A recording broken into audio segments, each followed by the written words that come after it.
Media tube के इस episode में दोस्तों मैं आपको धर्मशाला ले चलूंगा। धर्मशाला की अपनी यात्रा के दौरान आपको दलाई लामा मंदिर परिसर को देखने से नहीं चूकना चाहिए। परिसर को प्रार्थना झंडों से खूबसूरती से सजाया गया है और यहाँ का शांत वातावरण टहलने के लिए आदर्श है। इस परिसर में दलाई लामा का निवास, नामग्याल मठ और तिब्बत संग्रहालय भी है। अंदर आपको गुरु रिनपोचे की सुंदर पेंटिंग और मूर्तियां मिलेंगी और यहाँ मेडिटेशन करने के लिए एक आइडियल प्लेस है। धर्मशाला घूमने का सबसे शानदार समय गर्मियों का होता है, जब तापमान सबसे सुहावना होता है। यह शहर भारत के सबसे ऊंचे क्रिकेट स्टेडियमों में से एक है। अब स्थानीय बाजारों में खरीदारी का भी आनंद ले सकते हैं। धर्मशाला की यात्रा के दौरान आप हस्तशिल्प और तिब्बती कालीन खरीद सकते हैं। हालांकि आप अपने हवाई टिकट और होटल के कमरे अग्रिम बुक कर ले। धर्मशाला में एक और अवश्य देखने योग्य स्थान Saint John in the Wilderness church है। 1852 में निर्मित यह नियो गोथिक चर्च धर्मशाला में सबसे अधिक देखे जाने वाली साइट है। इसमें बेल्जियम की स्टेन्ड ग्लास की खिड़कियां और नियो गोथिक डिजाइन है। इसका खूबसूरत परिवेश इसे शहर के हलचल से छुट्टी लेने के लिए एक बेहतरीन जगह बनाता है।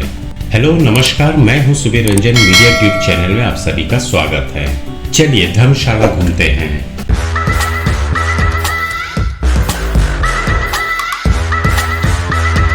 अब दोस्तों सबसे पहले ये समझ लेते हैं कि हम धर्मशाला पहुंचे कैसे। धर्मशाला का निकटतम घरेलू हवाई अड्डा गग्गल हवाई अड्डा है, जिसे कांगड़ा हवाई अड्डे के रूप में भी जाना जाता है, जो धर्मशाला से 15 किलोमीटर की दूरी पर स्थित है। दैनिक उड़ानें हवाई अड्डे को राजधानी सहित भारत के कई शहरों से जोड़ती है। आप गग्गल हवाई अड्डे से धर्मशाला जाने के लिए कैब या टैक्सी बुक कर सकते हैं, जो धर्मशाला पहुंचने के लिए महज आधे घंटे का सफर है। दूसरे देशों से आने वाले पर्यटकों के लिए आप दिल्ली के इंदिरा गांधी अंतर्राष्ट्रीय हवाई अड्डे के लिए फ्लाइट ले सकते हैं। वहां से आप या तो बस या फिर कैब का विकल्प चुन सकते हैं, जो कि 490 किलोमीटर की दूरी को 10 से 11 घंटे की यात्रा में समाप्त करती है। या फिर IGI हवाई अड्डे से गग्गल हवाई अड्डे के लिए दूसरी उड़ान ले सकते हैं और ऊपर की तरह धर्मशाला पहुंच सकते हैं। धर्मशाला का अपना कोई रेलवे स्टेशन नहीं है। रेलवे द्वारा धर्मशाला पहुंचने के लिए आपको धर्मशाला के निकटतम रेलवे स्टेशन पर उतरना होगा, जो कि पंजाब में पठानकोट रेलवे स्टेशन है, जो धर्मशाला शहर से लगभग 86 किलोमीटर दूर है। आप स्टेशन से धर्मशाला पहुंचने के लिए कैब ले सकते हैं या पठानकोट बस स्टैंड से मैक्लोडगंज की ओर जाने वाली बस ले सकते हैं, जिसे धर्मशाला पहुंचने में लगभग 3 से 4 घंटे का समय लगता है। चंडीगढ़ रेलवे स्टेशन भी ट्रेन से आने वाले पर्यटकों के लिए बहुत आम है। आप धर्मशाला से 253 किलोमीटर की दूरी पर चंडीगढ़ के लिए ट्रेन ले सकते हैं, जो प्रमुख भारतीय मेट्रो शहरों को जोड़ती है। आपको धर्मशाला की ओर बस लेनी होगी या शहर तक पहुंचने के लिए कैब किराए पर लेनी होगी, जिसमें लगभग 5 से 6 घंटे लगेंगे। विदेशी पर्यटकों द्वारा भारत में सबसे अधिक देखे जाने वाली जगहों में से एक होने के नाते यह शहर उत्कृष्ट सड़क सुविधा के माध्यम से पहुंचा जा सकता है। नेशनल हाईवे 154 और नेशनल हाईवे 503 धर्मशाला के इस खूबसूरत शहर की ओर ले जाते हैं। आप सेल्फ ट्रैक का विकल्प चुन सकते हैं या कैब किराए पर ले सकते हैं। लंबी दूरी से आने वाले लोग जनरली दिल्ली को अपना बेस बनाते हैं। यहाँ कई एजेंसियां हैं जो दिल्ली से धर्मशाला के लिए किराए पर वाहन और कैब सेवाएं प्रदान करती हैं। इसके अलावा दिल्ली में कश्मीरी गेट ISBT से धर्मशाला के लिए रोजाना बसें चलती हैं, जिनमें से ज्यादातर अर्ध स्लीपर वाली वोल्वो होती है, जो प्रति सीट लगभग 1000 से 1500 रुपए में होती है। इस यात्रा में लगभग 10 से 11 घंटे का समय लगता है।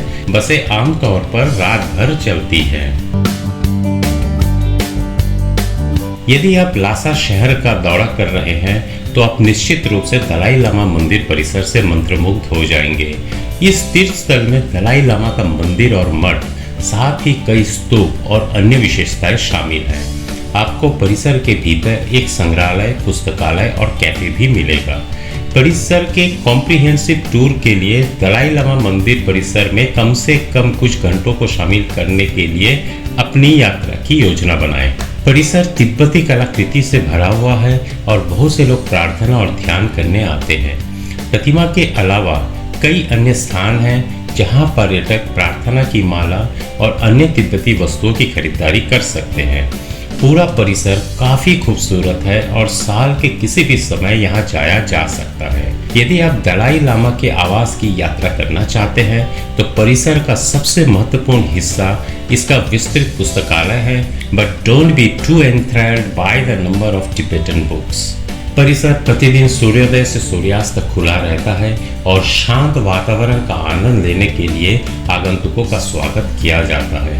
हालांकि मुख्य द्वार के बाहर पार्किंग में बड़ी भीड़ और कई कारों को आप देख सकते हैं। आप परिसर के बाहर सड़क पर खाना बेचने वाले कई फेरी वालों या हॉकर से भी मिलेंगे, सो इस बात को ध्यान में जरूर रखें। लासा में दलाई लामा मंदिर परिसर अवश्य देखने योग्य है। It is worth the visit. यदि आप धर्मशाला की यात्रा की योजना बना रहे हैं तो यात्रा करने के लिए आपके टॉप प्रायोरिटी स्थानों में से एक अघंजर महादेव मंदिर है। यह विचित्र हिंदू मंदिर शिव का सम्मान करता है और बड़े शिलाखंडों के बीच स्थित है। यह इतना निस्तब्ध शांतिपूर्ण है कि आप बहती धारा की ध्वनि सुन सकते हैं। मंदिर तक कार द्वारा पहुंचा जा सकता है और इसमें एक निःशुल्क पार्किंग स्थल है। आप आसपास के क्षेत्र का पता लगाने के लिए बाइक किराए पर भी ले सकते हैं, तो आप इसे दोबारा देखने का चाहत को रोक नहीं पाएंगे। अघंजर महादेव मंदिर धर्मशाला का एक लोकप्रिय तीर्थ स्थल है। 500 साल पुराना मंदिर ऊंची पर्वत चोटियों के बीच स्थित है। शांत जलवायु और छोटा झरना शांतिपूर्ण माहौल बनाने में मदद करता है और दुनिया भर से तीर्थ यात्रियों को आकर्षित करता है। थोड़ी दूर चलने के बाद आप धूप में बैठ सकते हैं, दृश्यों की प्रशंसा कर सकते हैं या मंदिर के सामने एक सेल्फी ले सकते हैं। अघंजर महादेव मंदिर एक आध्यात्मिक गंतव्य है और दुनिया भर से तीर्थ यात्रियों को आकर्षित करता है। सुंदर वास्तुकला और पृष्ठभूमि में मंत्रमुग्ध करने वाला धौलाधार पर्वत इसे धर्मशाला की यात्रा पर अवश्य ही देखने योग्य बनाता है।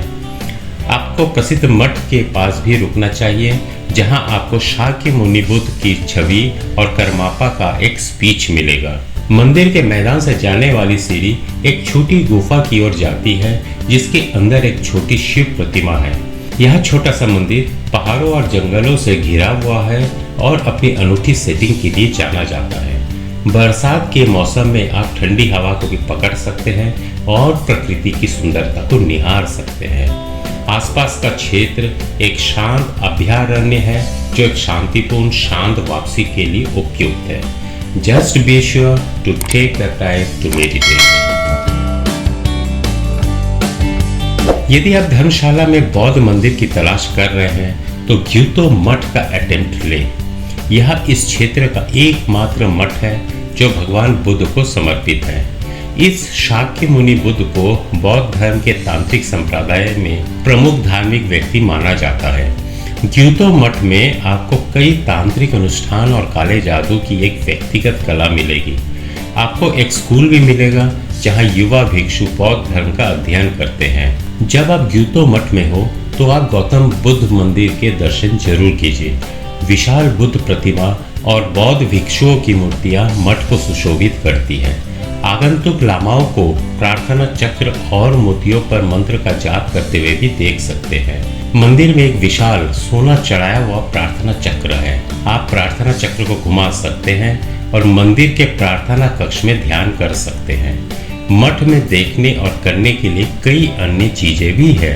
ग्युतो मठ की यात्रा न केवल एक आध्यात्मिक अनुभव है, बल्कि यह आपको प्रकृति के बीच एक पवित्र अनुष्ठान का विटनेस भी है। आप साल के किसी भी समय मठ में जा सकते हैं, लेकिन अप्रैल से मई घूमने के लिए सबसे अच्छे महीने हैं। आप करमापा मंदिर भी जा सकते हैं जो चारों ओर से हरियाली से घिरा हुआ है। यदि आप बौद्ध धर्म में रुचि रखते हैं तो आप हिमाचल प्रदेश के धर्मकोट में तुशिता मेडिटेशन सेंटर के बारे में अधिक जानने में रुचि ले सकते हैं। यह बौद्ध केंद्र तिब्बती महायान बौद्ध धर्म के प्रसार के लिए समर्पित है। वे बौद्ध धर्म में परिचयात्मक और मध्यवर्ती दोनों पाठ्यक्रम प्रदान करते हैं। आप वहां ध्यान सत्र में भी शामिल हो सकते हैं। तिब्बती बौद्ध धर्म की बेहतर समझ पाने के लिए उनकी वेबसाइट देखें। केंद्र के फाउंडेशन कार्यक्रम का उद्देश्य आपको अपने ध्यान कौशल और ज्ञान को विकसित करने में मदद करना है। पाठ्यक्रम 6 पुस्तकों के आसपास संरचित है जो तिब्बती बौद्ध धर्म की मूल बातें सिखाते हैं। तुशिता मेडिटेशन सेंटर के भीतर 3 खूबसूरत मंदिर है। नामग्याल गोम्पा में 3 मीटर ऊंची शाक्यमुनि बुद्ध की एक बड़ी मूर्ति है। एक अन्य करुणा की तिब्बती देवी अवलोकितेश्वर को समर्पित है। दोनों मंदिरों में प्रार्थना के पहिए हैं और कई तीर्थयात्री एक पूर्ण परिक्रमा करते हैं। परिसर में जाने से पहले कई लोग काल चक्र मंदिर के दर्शन करते हैं। जिस दिन सूर्य उदय होगा उस दिन भिक्षु प्रार्थना चक्र में बैठेंगे और जीवन के अर्थ पर चर्चा करेंगे। तुशिता मेडिटेशन सेंटर में उन लोगों के लिए 10 दिवसीय विपश्यना पाठ्यक्रम भी है जो तकनीक के लिए नए हैं। 10 दिवसीय पाठ्यक्रम के दौरान प्रतिभागी दिन में 14 घंटे तक चुपचाप विधि का अभ्यास करेंगे। यह ध्यान रखना महत्वपूर्ण है कि विपश्यना तकनीक का अभ्यास करने के लिए ध्यान के पिछले अनुभव की आवश्यकता नहीं है। शुरुआती लोगों को पहले तुशिता पाठ्यक्रम लेना चाहिए जिसमें दर्शन और ध्यान शामिल है। पाठ्यक्रम निःशुल्क है और दान की बहुत सराहना की जाती है। Protestant church Saint John in the Wilderness 1852 में बनाया गया था और यह सेंट जॉन द बैप्टिस्ट को समर्पित है। यह भारत के धर्मशाला के पास मैकलोडगंज की सड़क पर स्थित है। आगंतुक चर्च के इंटीरियर के साथ साथ रविवार की सेवाओं में भाग ले सकते हैं। चर्च की मंडली में कई तिब्बती भिक्षुओं के साथ साथ अन्य धर्मों के आगंतुक भी शामिल है। चर्च पर्यटकों के बीच भी लोकप्रिय है क्योंकि यहाँ का वातावरण शांत है। मूल रूप से इस चर्च का निर्माण डॉक्टर एडवर्ड लिविंगस्टोन ट्रूडो और पॉल स्मिथ द्वारा किया गया था। पहली लॉग बिल्डिंग 1928 में जल गई, लेकिन 1930 में इसे वर्तमान संरचना से बदल दिया गया। चर्च तीर्थयात्रियों के लिए पूजा का स्थान भी है जहां वे मोक्ष और शांति के लिए प्रार्थना कर सकते हैं। यहाँ स्वीकारोक्ति सत्र आयोजित किए जाते हैं। आगंतुक रविवार को चर्च में भगवान का आशीर्वाद लेने के लिए आ सकते हैं। वाइल्डरनेस चर्च में सेंट जॉन के दर्शन करने के लिए आप धर्मशाला के मल्लीताल रोड के लिए टैक्सी या ऑटो रिक्शा ले सकते हैं। ड्राइवर आपको चर्च पे छोड़ देगा। वैकल्पिक रूप से आप वॉकिंग को भी चुन सकते हैं। Saint John in the Wilderness church आसानी से गग्गल हवाई अड्डे और पठानकोट रेलवे स्टेशन के पास स्थित है। यदि आप हवाई मार्ग से आ रहे हैं तो आप गग्गल हवाई अड्डे या पठानकोट रेलवे स्टेशन से धर्मशाला जा सकते हैं। अब दोस्तों कुछ क्वेश्चन आपके दिमाग में आ रहा है, why is Dharamshala so famous? Himalaya पर यह शहर ऊंचाई में और समुद्र तल से औसतन 1475 मीटर की ऊंचाई पर स्थित है। यह शहर 14वें दलाई लामा का घर है और तिब्बती शरणार्थियों के सबसे बड़े गढ़ों में से एक है। आज यह शहर विदेशी और मूल अमेरिकियों दोनों के लिए एक लोकप्रिय यात्रा गंतव्य बन गया है। अब दोस्तों बेस्ट टाइम टू विजिट धर्मशाला। गर्मी के महीनों में धर्मशाला जाना सबसे अच्छा होता है। गर्मियों के महीनों के दौरान यहाँ की जलवायु एकदम सही होती है और आनंद लेने के लिए कई बाहरी आकर्षण हैं। पहाड़ों में दर्शनीय स्थलों की यात्रा और गतिविधियों का आनंद लेने के लिए यह पीक सीजन है। यदि आप धर्मशाला जाने की योजना बना रहे हैं तो आप पर्यटकों की भीड़ और ऊंची कीमतों से बचने के लिए साल का सबसे अच्छा समय चुनना चाहेंगे।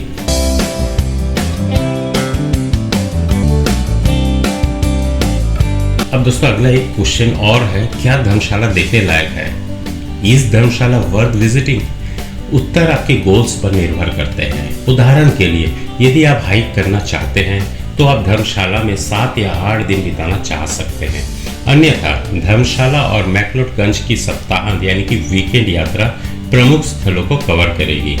हालांकि यदि आप केवल आराम करना और दर्शनीय स्थलों की तलाश करना चाहते हैं तो 4 से 6 दिन की यात्रा आइडियल है।